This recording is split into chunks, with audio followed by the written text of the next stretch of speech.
Hey everybody, welcome back.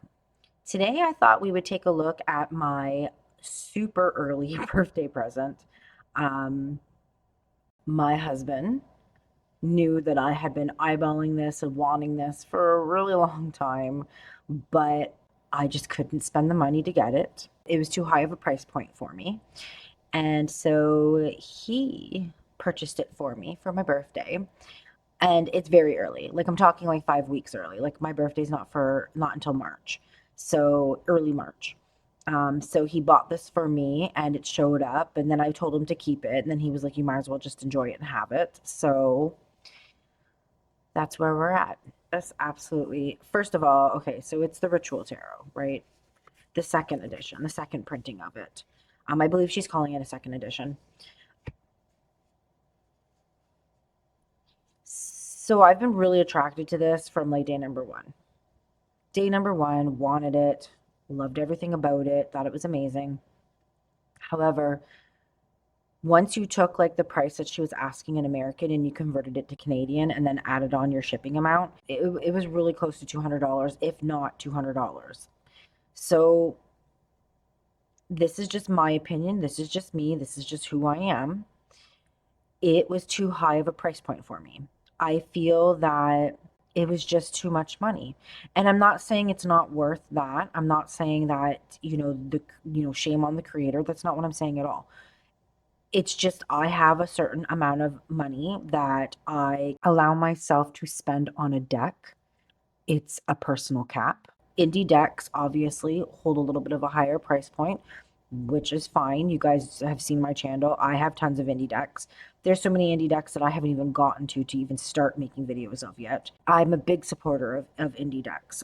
I love everything behind it. It's such a beautiful movement. It's such a beautiful way, right?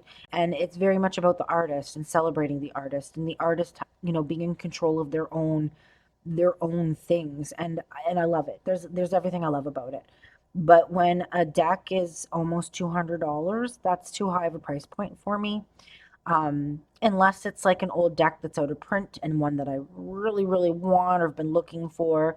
There's certain, obviously, most of you can probably agree with me, there's certain decks out there that you would spend $200 on, right? Like I would spend $200 on a copy of Tarot of the Crown because I am drawn to it and I want it and it's out of print, right? For now, right? So like there is some. My husband, thank you so much. He decided that, he was going to get it for me for my birthday. It was on sale in her Etsy store and it gave us like a pretty good, decent little savings. And he knew that I had been eyeballing it for, I don't know, probably over a year now. He just said, well, if it's what you want, like, I'm going to get it for you and I'll send it your way. And I actually kind of said no. And then it ended up happening. So at the end of the day, it was too high of a price point for me, and like what I was comfortable spending. But that is, like I said, no bash to the creator whatsoever. Like obviously, others felt that that was an affordable price or a doable price because this deck has been purchased and it's everywhere. It's quite phenomenal. And at the end of the day, I'm super excited that it's here and I'm gonna get to work with it and it's part of my collection.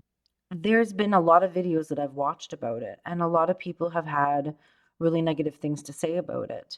Um, this is the second edition, so I don't know the quality of the first edition, but I know a lot of people complained about cardstock, a lot of people complained about the ink coming off or chipping or whatever. But these cards, like my cards in this deck, they're printed to look like they've been scuffed and that they're old, right? So I don't know if that's what people were getting on it about. I don't know. People were really hard on this deck. You either loved it or you had a lot of negative things to say about it. The reason why I've been drawn to this deck is because I'm very much about the ancient world. I love ancient Egypt. If you've watched my channel, you know that. I'm very drawn to the old ways, the way things used to be, all that stuff. Now, I usually tend to try my best to stay away from purchasing first editions. I know first editions are like people are like, oh my God, it's a first edition. It's worth a lot of money. Yes. The first editions usually hold the higher price point. To me, I'm not really interested in that. I want a good quality deck. So I try to generally avoid buying first editions because they're the ones that tend to have mistakes, right? They're the ones that tend to have printing mistakes or a lower quality cardstock, or something's been written wrong in the guidebook or any of that stuff, right? Because it's like kind of its first run, right? So if there's going to be any mistakes, it's usually during the first editions. Maybe the creator, it wasn't clear enough. Maybe there was something about it that was very confusing and it made it not user friendly, right? So I try to avoid first editions for those reasons. And with that said, I always go after second editions or third editions because by the time you get to the second edition or the third edition, those issues are usually corrected, right? So whether that's a better quality cardstock, a better, and talking about quality cardstock, once they've made all the money from the first editions, most creators go back in and then make the cardstock better, or they make it gilded, or they use a different higher quality printer, or they use something different, right? And they obviously then correct if there was any issues from the first edition. So that's why I tend to kind of navigate towards second editions. This one, I'm really happy I waited for the second edition because this cardstock is phenomenal. So I don't know if it's the same cardstock as the first edition, but the second edition's cardstock is beautiful.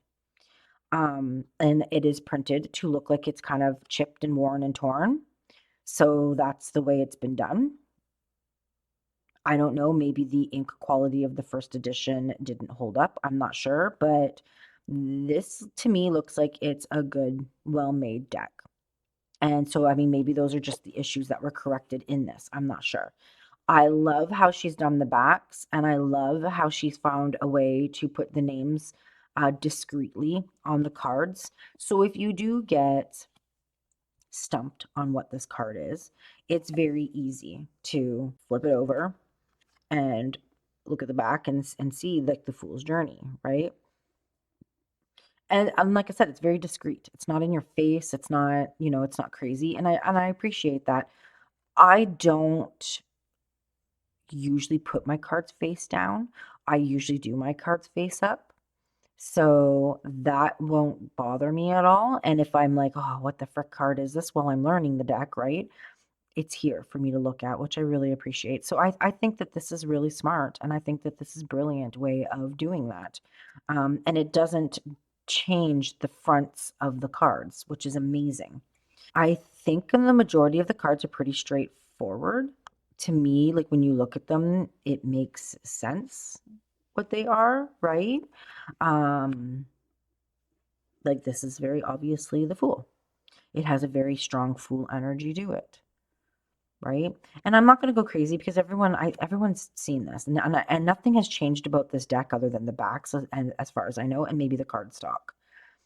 But it's gorgeous, and it's funny because there's certain decks out there that really stimulate my third eye, and really, really, like you feel that energy, that high vibration I don't know how to explain it, the high vibration energy, and you can really feel it stimulating your third eye, and it's really honestly quite amazing. This deck does that. This deck is so third eye, and it's funny because like every person in this deck, she's majority of them, she's put a third eye on them, right? So it's very third eye stimulating, and it's a very, very grounded but yet high vibrational deck, and I can't wait to get into this and to spend time with it. To me, it doesn't it's I mean, I have to still work with it, but to me it doesn't feel like it's a deck of like every day. Like it's not maybe a deck that I would sit down and go like, what's my day going to be like today? Like a 3 card poll. Like I feel like it would go deeper than that. I don't feel that this is like an everyday mundane turn to easy peasy stuff, right? I feel like this deck can carry and hold a lot more weighted concerns and questions, if that makes sense. Um, they're amazing. They are absolutely gorgeous pieces. Every single one of these cards is a piece of artwork, and they're amazing. And like I said, I've watched tons of reviews on it, and people were really hard on this deck. And people were really there's a lot of negative stuff about it. And I think it was just because a lot of people were discouraged by the price point. And I mean, I don't blame you. If my husband didn't buy this for me for my birthday, I would have probably never seen it because like I said, it was well past my comfort zone of what I'm willing to spend on a deck. So I can understand that. But this is quite an astounding deck. I really love the the deepness to it. It's these ancient images, it's very feminine and dark feminine, but yet masculine. It's gorgeous. It really honestly is. And I'm excited. So that picture screws up my brain cannot compute. Like it immediately makes my eyes go wow. So I had to cover it because I'm like it actually gives me a headache if I look at it too long, but it's amazing. Like it's crazy cool. But man, does that picture friggin' yeah, I don't know if it does that to other people, but my brain is literally like cannot compute too many eyes and like I don't know, it screws up my brain, makes my eyes hurt. Um, I love the nods to the ancient world, ancient Egypt. There's a little bit of Asian in here. There's a little bit of like the old ways, the old cultures, the ancient civilizations, and it's amazing. And I'm gushing a little bit because like I really honestly thought that I would never get an opportunity to see this deck in person or own it. And I'm really excited to work with it and spend time with it. And this cardstock, like, yeah, amazing. But like I said, I mean, the first edition might have been really, really different. So the second edition, amazing. I'm happy that things worked out the way that they did, and I ended up with this copy.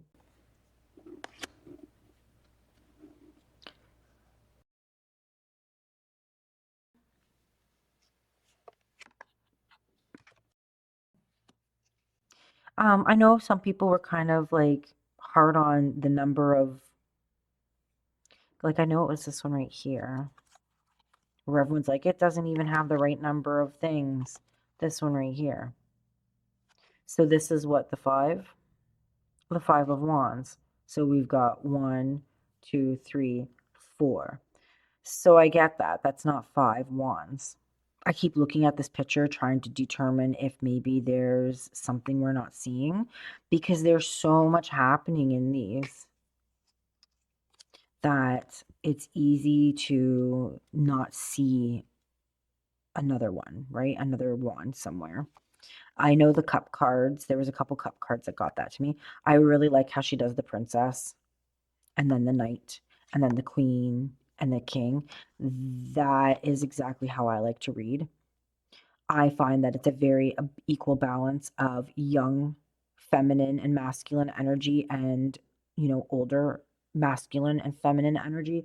And I think that's really important because to me, I always get like kind of tripped up over the page because I'm like, well, it could be, is it a male energy? Is a female energy? It's a youth, right? And then you have like your knight tends to be your middle-aged men, and then your knight, and then your kings are your older energies, right? So like, I mean, it depends on how you read, but I get very tripped up over that, and I'm like, really? So we get just the queen, like you're just a queen, and maybe a page when you're young, and I'm not really sure what that was all about, but I do love how she does the princess, the knight, the queen, and the king, because to me that makes so much sense, and that's how I like to read. So I navigate very naturally to that. And yeah, here's my Queen of Wands with my cat. Yes, that is like I don't know, I love it. I love how she's maintained some of the like the known symbolism that will trigger that card and what that card is to you, but at the same time has kind of gone its own way with it. It's amazing. Like right here, you've got your dove, right, with your cup. You know that this is the ace of, the ace of cups. So like I said, I'm like most of these are very straightforward. You've got, and she might have corrected this. I don't know. The first edition might have been different a little bit, but from what I'm understanding, she didn't change anything. Um, and this has got 4 bowls, right? And if you look on the back, it says the 4 of cups. This has got 5 of cups. So now this one right here is the 7. Yes, the 7 of cups. And I was like, okay, why is it every single card has the right number of cups except these 2, this one and the next one? So you've got 1, 2, 3, 4, 5, 6. And I was like, okay, why there's only 6? But the 7th one is right here. And you have to look. You have to open your eyes. You have to look at the artwork. You have to pay attention to what's happening. And because it is very much blended into this background, it's easily missed, but it's right here. So there is 7 on that card, right? And then this one here, I was like, okay, 1, 2, 3, 4, 5, 6, 7, but where's the 8th? But I really feel that this is meant to be the 8th right up here. And it's like more of a stone, like a primitive cup, right? So I think that that's where she was going with that. And this one has your 9. You have your 1, 2, 3, 4, 5, 6, 7, 8, 9. But when I looked at this card at first, I didn't see the 1 inside of this one, right? So I was like, okay, why are all these cards not, like, how did we get away from this? But then I had to look at the artwork. I had to open my eyes and I had to look and see. And then I was like, okay, they're all here. So, I mean, the information is there. It's all correct. There's 10 bowls there.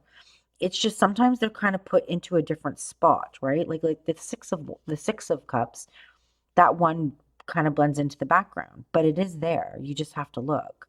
That's why I know this deck and me are going to be spending a lot of time together, because I feel like there's layers and layers and layers, and it's like history. There's layers and layers and layers of history. There are things that happen that maybe we're not paying attention to or we don't notice. And I feel like these cards are like that. They're just going to keep opening up and giving and giving and giving. And I feel that there's going to be things in this deck that I don't even notice. And I'm going to use it in 2 years from now and be like, oh my God, I didn't even notice that there. Um, and I love that. I love a deck that is so deep that it just keeps giving. And there's just different elements that you didn't notice before that all of a sudden you notice.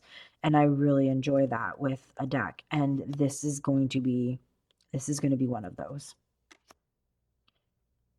And I love it. I'm so excited that it's here, and I'm so excited to work with it. I don't know if it's very much a February energy. Like right now I'm working with a lot of like my fluffy pink and soft floral-y, like floral decks, right? Like the Lioness Oracle Tarot. Wow, I said that really wrong. Um, but this still has, like, to me, this deck would fit in any season that you want to work with it, right? I don't feel like it's restricted to one season or 2 seasons. I feel like this is a very universal deck, and it's something that you can work with in the middle of the summer, in the middle of the winter, like just whenever you feel drawn to do that with it, right? So I feel like she's created quite a masterpiece here, and I feel like it's gonna teach me a lot, and I know it's going to, and I know I'm gonna really enjoy spending time with it. And it's a very busy deck. So when you get cards like this that are just really quite open, I think that it's like kind of a palate cleanser, right? Like it just kind of opens it up a little bit for you. Um, yeah, like look at that. Ugh.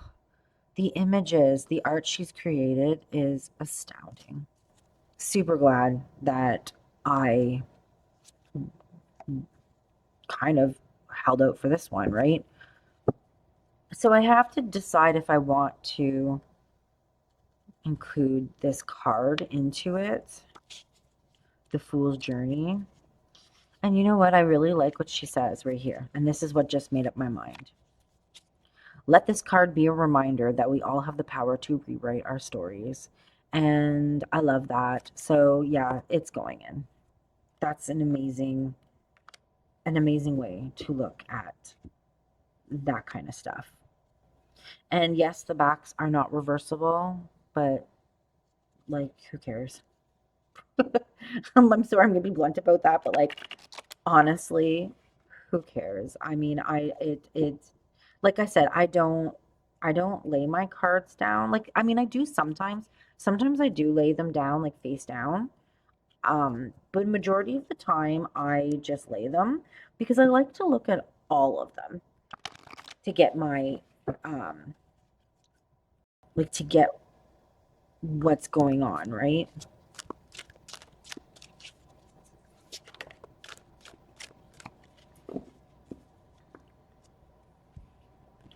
All right. So what do we got here? 1, 2, 3, 4, 5, 6, 7, 8, 9. And I could see where people are like, well, there's two more. I get that, but like it's very clearly like your 9 of Pentacles. So am I right? 9 of Pentacles. Yep. Okay. Oh, they're so beautiful. I don't know. They sit with me. Like they sit with me very strongly. I want to see what she says and how she writes it up. I mean, like honestly, like at the end of the day, like I said, I read things the way I read them. Wow, she just does keywords. So she goes quite into depth with the majors and then very simple with the minors. That works for me. I like that. I'm okay with that. So 9 of Pentacles. What does she have here? Refinement, luxury, leisure, financial independency, material success. And then she has your reversed. Reckless spending, superficiality, living beyond means. Material security. Yeah, like, I mean, it's beautiful. Okay, let's do a spread. I want to see like a bunch of them out together. And I'm going to do like a 3 card, which I feel is beyond. Like this deck is bigger and wider than that, but it's a little big. Like I have to do a little bit of a stretch. But I like the for a collage deck, I like it to be a bigger card, like almost an oracle size, right? These aren't as big as an oracle, which is awesome because, you know, that would be hard to work with. But they are a bigger card. But because they're a bigger card, I think she did a good job picking this like slippy card stock because it handles easier, right? When they clump together and they're really hard to shuffle and they get stuck into bunches, that irritates the living Hell out of me. I'm trying to control my swearing. I don't swear very much, but I do. Like, there's been a couple of videos where I have dropped a couple F-bombs, and there's been a couple of videos where I've, said some, I guess what you would consider swear words. So I'm trying to like calm that down now that I'm getting close to like my 500. So I'm trying to behave my swearing, control my sometimes bad words. All right, let's see a couple of these laid out together. And I didn't ask anything particular, and just shuffling. Yeah, let's see. They make my third eye go like wah wah wah wah wah wah wah. Like that's amazing. I love it. I love when decks do that.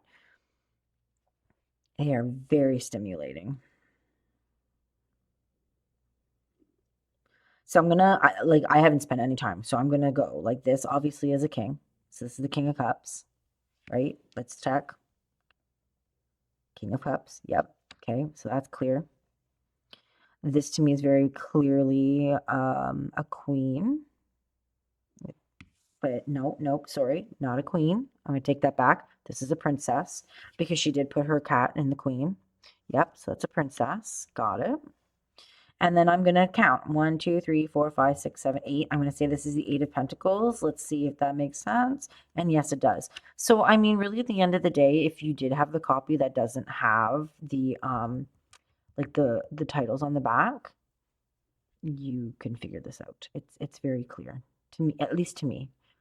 It's very clear. This is not a beginner deck. By no means. This is not a beginner's deck. So if you're not, I don't want to say if you're not an advanced reader, because I don't think an advanced reading is what you, if you don't know your decks, if you don't know, a little bit about your Thoth and a little bit of your Rider Waite, and you're at least able to pick up on the symbolism, you would have a hard time with this. So this is not a beginner friendly deck by no means. But at the same time, like when I first started out, if I was drawn to a deck, I was drawn to a deck, and Hell or High Water would separate me from using it. I mean, just because I was a beginner doesn't mean that I can't learn it, right? So at the end of the day, what really distinguishes a beginner's deck from an advanced deck, right? Like, I mean, if you want to learn it, you're going to learn it, and you might just need to spend a little bit more time learning it, right? But like, I feel like this isn't like it, like I feel like Tarot of the Spirit and like the Handle, like those decks, they have multiple books that you have to buy to understand it. Tarot of the Holy something or other. That deck has like 3 books. Like and like yeah, there's a lot of depth and symbolism and like but like those are like studies. Like those are decks that you study and spend, the year studying. I don't feel like this goes that far, right? I think she did a really good job walking the edge of that. Not going too deep, but going deep enough, right? These go deep, but they don't require this crazy. Oh, sorry, I've got the hiccups.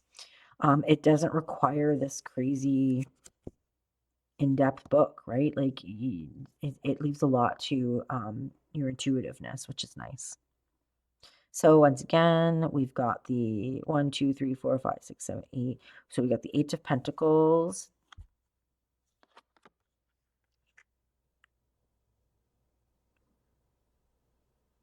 I don't know, I kind of like the openness of some of the cards, like I've already said. And I kind of like that she has like the zodiac. I think that can be a really helpful tool as well. Does this have that on the back? I think it does. Yeah, so like, I mean, it's helpful that it has the zodiac as long as you know your zodiac symbols, right? I think there's a lot of tools that you can use in this deck. Like you have this card that you can flip over and look at the zodiac. You've got a lot of different sources that you can take from in a way. But I do like the openness of them. I know that a lot of people and felt that it was very similar to the Voyager Tarot. And I own the Voyager Tarot. I own a vintage copy of the Voyager Tarot. And the Voyager Tarot has a very different energy than this. Very different energy.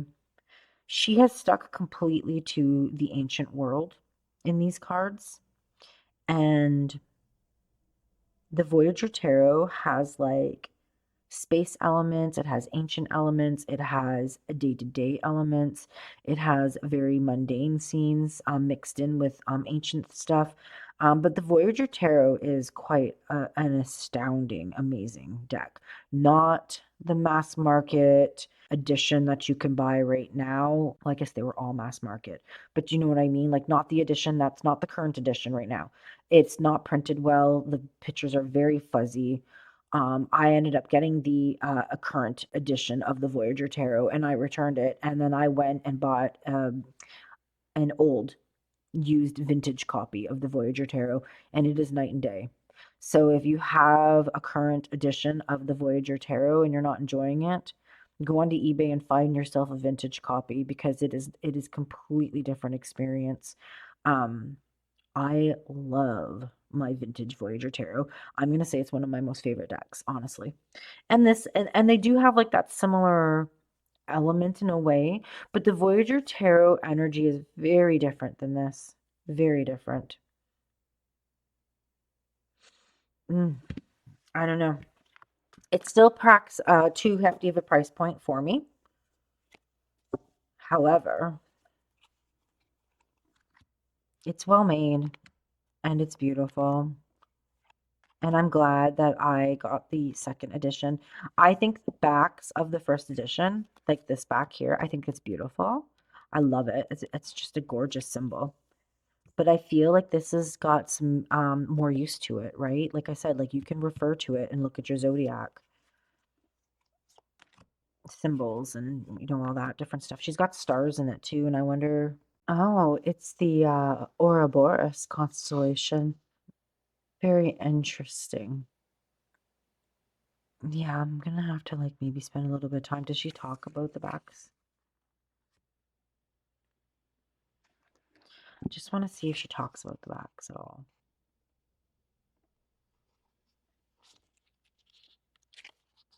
And like honestly, the creator, Tiera May, she's such a lovely person. She's very kind, very warm-hearted, very enthusiastic individual from like my interaction with her on Etsy. She was very lovely.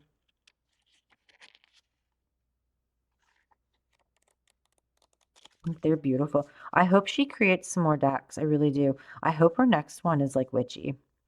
Like honestly, like a really good like occult, like witchy kind of darker energy deck. Like a crone energy even. Like I would really like to see that coming from her. I'm so excited to get into this. Honestly, guys. I can't wait.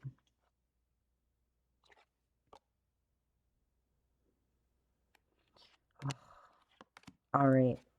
Well, it's here. And I never thought that day would come. I never thought that I would. I mean, maybe a used copy. I have been watching for used copies, but like nobody's selling used copies of this deck. There's no used copies anywhere. I think I saw one of this edition just very recently too. But the price point the person was asking for it when she included shipping, you might as well have just bought a brand new one. So I don't know. It's the Ritual Tarot. It's here, and I can't wait to work with it. It's actually, I'm going to work with it. I'm gonna slide it right into my slot. It's pretty. It's the beginning of February. This, like I said, isn't a very this isn't a very lovey-dovey deck, but that's okay. It's very much me.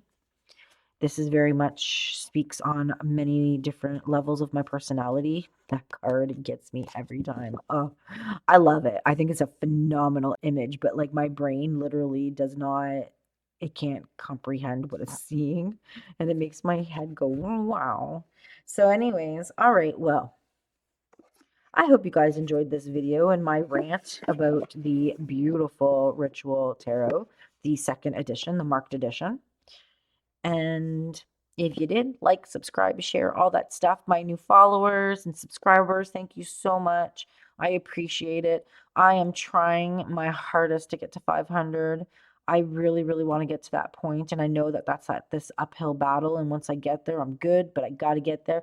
I believe this morning I am 40 people away from hitting 500. So share, subscribe, follow, like, comment, all that awesome stuff. Get me to 500. I would really appreciate it.